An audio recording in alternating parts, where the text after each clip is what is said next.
বন্ধুরা, আপনারা জানেন গতকাল মামুন নামে একজন ছেলেকে শুধুমাত্র চুরির নাম দিয়ে হত্যা করা হয়েছে। সেই জন চুরিও করে হত্যা করার, তার গায়ে আঘাত করার কোন অধিকার কারণ নেই।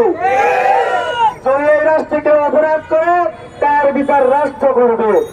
আমরা আরো জানিয়ে দিতে চাই, যদি আমাদের ভূখণ্ড নিয়ে কোনো ষড়যন্ত্র হয়, কোন ভিয়েতনাম জম্মুনের নাম নয়, যারা এই ষড়যন্ত্র করবে তাদেরকে রুখে দেওয়া হবে। আমরা একবার রক্ত দিয়ে স্বাধীনতা অর্জন করেছি, প্রয়োজন করলে আমাদের স্বাধীনতা রক্ষা করতে আবার রক্ত নিয়ে প্রস্তুত আছি। আমরা পাহাড়ি আদিবাসী নামে কোনো বিভক্তি চাই না। আমরা সকলকে অনুরোধ জানাবো, আপনারা আসুন, আমরা একসাথে বসে এককভাবে বাংলাদেশের সাংবিধানিকভাবে সকল সমতার ভিত্তিতে আমরা আমাদের এই বাংলাদেশে বসবাস করব, বাংলাদেশের স্বাধীনতা রক্ষা করব। বাংলাদেশ জিন্দাবাদ।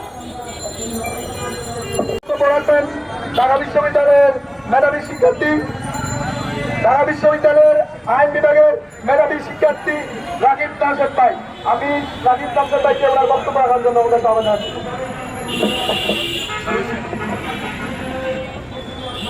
তারা তাদের অধিকারের মতো করে তারা চাঁদাবাজি করে যাচ্ছে। আপনি 100 বস্তা যদি ধান উৎপাদন করেন, তারা এখানে 20 কেজি হচ্ছে, এখানে আপনার 20 বস্তা তারা চাঁদা চাইতেছে।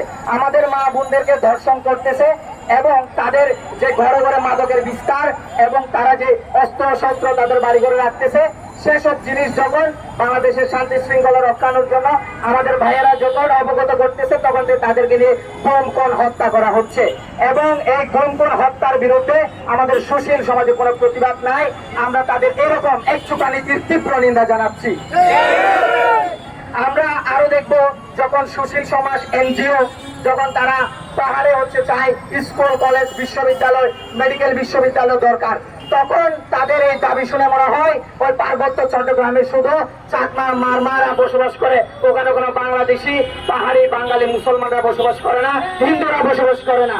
তাদেরকে এই ধরনের এক পেশের নীতি থেকে এবং এক চোখা নীতি থেকে এবং একতরফা মায়া থেকে সরে আসতে হবে।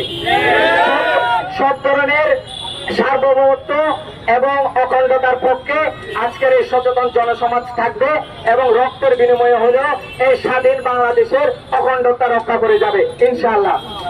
আসসালামু আলাইকুম সবাইকে।